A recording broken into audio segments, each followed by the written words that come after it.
Bienvenue à une nouvelle vidéo de médiumnité et conscience cosmique.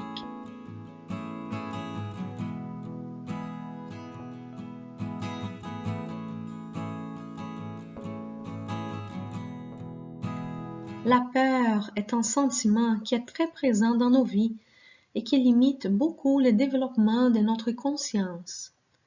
Elle peut avoir différentes définitions. Elle peut être un état émotionnel causé par la conscience de que nous sommes devant un danger, ou encore ce qui évoque en nous la conscience d'un danger. Elle peut aussi être un sentiment d'anxiété sans raison précise ou une crainte illogique. Elle peut aller d'une simple crainte jusqu'à l'effroi qui nous paralyse.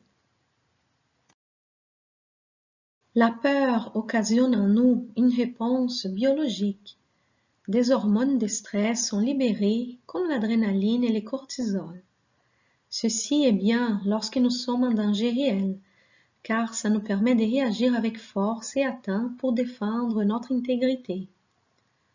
Toutefois, une peur intermittente ou chronique, avec la présence fréquente ou constante de ces hormones dans notre corps, peut causer plusieurs maladies difficiles à guérir et parfois graves.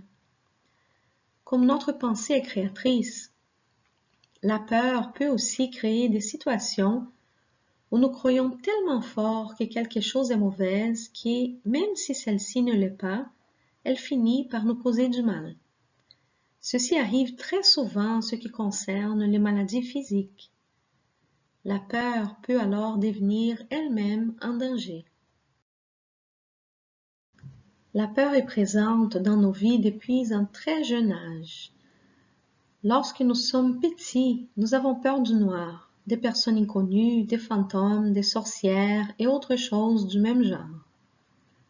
En grandissant, nous continuons à vivre dans la culture de la peur de se perdre, la peur du péché, la peur de ne pas être capable de subvenir à nos besoins ou de perdre notre emploi, la peur de la police ou des autorités, la peur d'être malade, la peur de la mort, la peur de punitions divines, la peur des guerres, des terroristes, des bandits, des personnes mal intentionnées, de souffrir, de sortir dans la rue, etc.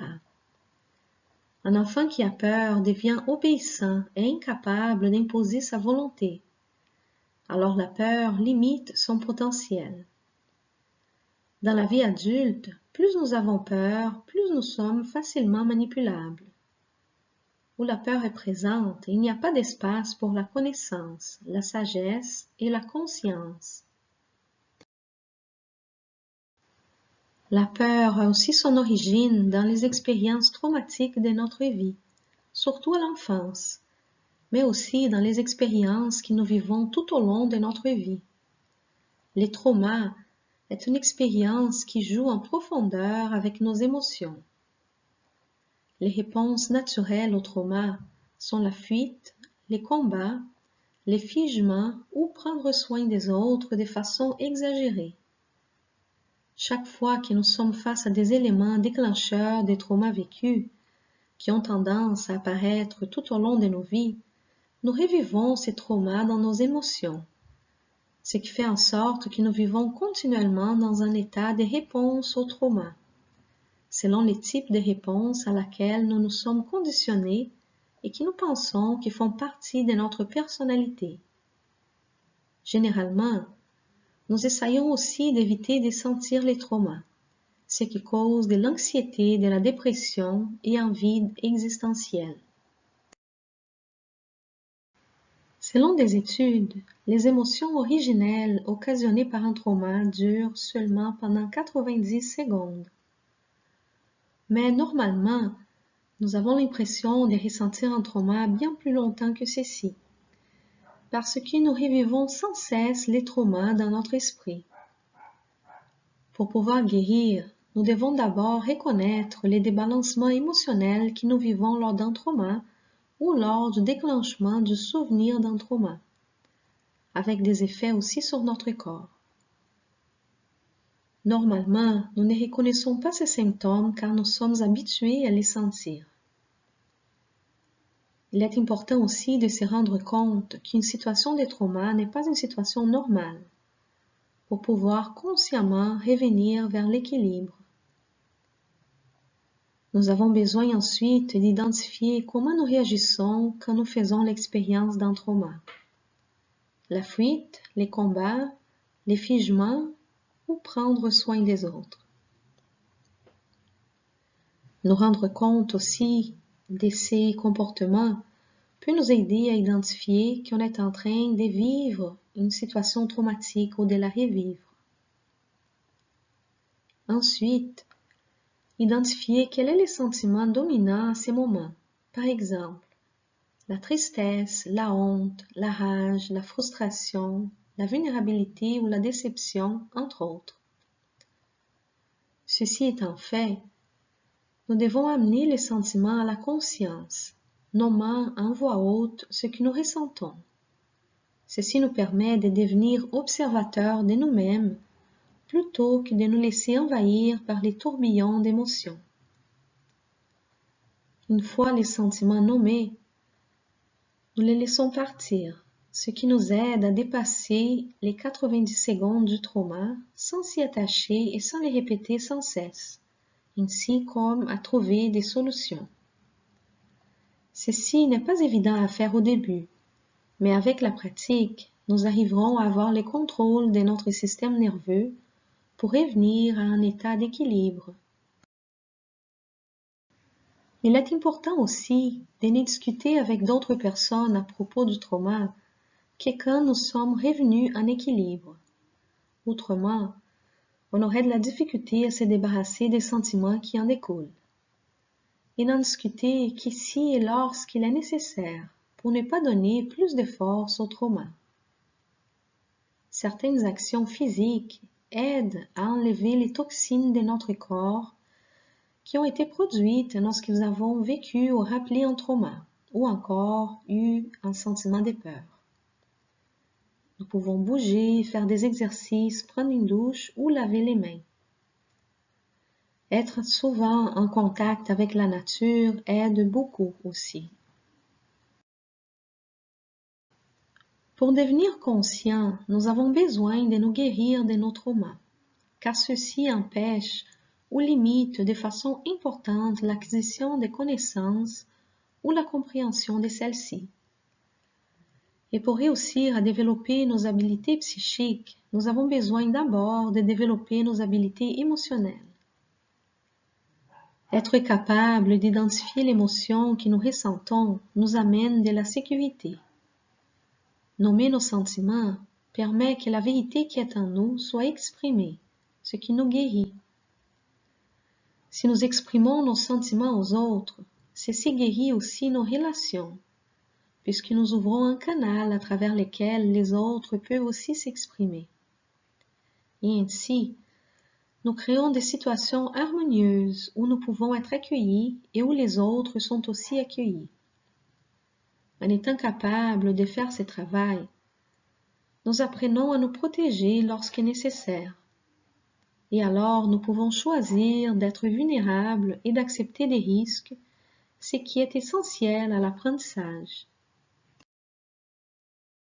Selon un message médiumnique de l'esprit Johanna de Angelis par les médiums d'Ivaldo Franco, lorsque nous avons peur, nous nous laissons dominer par des forces de notre personnalité qui peuvent évoluer vers des problèmes de santé mentale. La peur altère la réalité des faits et exagère leur sens. Elle nous cause des malaises, épuise nos forces et conduit à une situation négative. La peur invalide l'action bénéfique de la prière, propage le pessimisme et nous fait plonger dans des difficultés. Et ce que l'on craint se produit rarement comme prévu, car très souvent des forces bienveillantes soulagent nos peines ou adoucissent les faits vécus, même lorsque leur aide n'est pas demandée. Un fait examiné sous la limitation de la peur est déformé, et c'est alors plus difficile d'y faire face. La personne qui a peur attaque ou s'enfuit, exagère ou s'abstient de l'initiative qui devrait régler la situation. Elle devient alors difficile à aider et elle contamine souvent des personnes qui ont la foi et la confiance moins robustes, les désespérant également. La peur peut être comparée à une ombre qui altère et rend difficile la perception de la réalité. Il faut la combattre systématiquement et continuellement, et pour la vaincre, il est nécessaire de se connecter avec ferveur au bien, ce qui fait en sorte que nous élevons nos vibrations et sommes alors capables d'expulser de nos âmes les ruses de ceux qui sont inférieurs spirituellement. Si nous sommes capables de faire de la lumière dans notre intérieur, les peurs disparaîtront. Plusieurs ouvrages spirituels et messages d'esprit parlent de l'importance de se libérer de la peur, allant même à dire que la peur est un des plus grands ennemis de l'être humain. Certains ouvrages racontent aussi que dans le monde spirituel, il y a des écoles pour apprendre à surmonter la peur.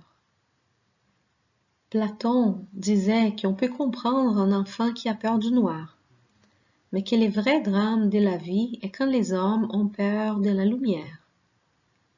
La vérité est que la plupart des peurs disparaissent avec l'acquisition des connaissances, et que, sans peur, nous commençons à remettre en question et à ne plus accepter bon nombre de bêtises qu'on nous a appris. Pour cette raison, ceux qui veulent continuer à nous contrôler à travers le monde s'efforcent si fort de maintenir notre ignorance et nos peurs. Quelques réflexions à propos de la peur. La peur n'empêche pas la mort, mais elle empêche la vie. C'est une phrase de Naguib Mahfouz. La peur n'est pas réelle. Le seul endroit où elle peut exister est dans nos pensées sur l'avenir. Auteur inconnu. La peur est le chemin vers les côtés obscurs. La peur mène à la colère mène à la haine mène à la souffrance. Entraînez-vous à abandonner tout ce que vous craignez de perdre. De Maître Yoda de Star Wars. La vie est merveilleuse si vous n'en avez pas peur. De Charlie Chaplin. Et je ne dois pas avoir peur. La peur est le tueur de l'esprit. La peur est la petite mort qui apporte l'effacement total. Je vais faire face à ma peur. Je lui permettrai de passer sur moi et à travers moi. Et quand elle sera passée, je tournerai l'œil intérieur pour voir son chemin. Là où la peur est partie, il n'y aura rien. Seul je resterai. Du film Dune. Jésus aussi disait, « Car en vérité, je vous le dis, si vous avez la foi comme un grain de moutarde, vous direz à cette montagne, déplacez-vous d'ici à là, et elle se déplacera. Rien ne vous sera impossible. » Mais pour arriver à ceci, il faut abandonner la peur et travailler nos émotions pour nous libérer de nos traumas. Nous vivons la veille d'un nouveau jour pour l'humanité. Ceux qui choisiront de rester dans la peur et les déséquilibres seront emportés par un tourbillon qui n'est que le reflet d'eux-mêmes. Nous sommes tous invités à vivre ce nouveau jour, mais pour ceci, nous avons besoin d'enlever les voiles des illusions que nous avons sur nous-mêmes et sur la réalité de la vie, et d'apprendre à travailler en harmonie et en équilibre avec les autres, dans l'acceptation de leurs différences. Beaucoup sera donné à ceux qui auront su faire face à eux-mêmes et accepter avec humilité leurs difficultés au profit du bien de tous.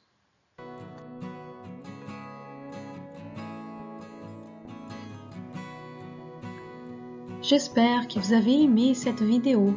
Je vous remercie si vous pouvez aider à la divulgation de la chaîne en vous abonnant, en cliquant sur like et en partageant son contenu. Si vous laissez des commentaires, ceci va aussi aider dans la divulgation de la chaîne et dans la préparation des prochaines vidéos. Une nouvelle vidéo est postée presque à toutes les semaines. en addition aux vibrations pour la paix dans le monde et méditations pour notre équilibre interne qui sont postées tous les dimanches. À bientôt!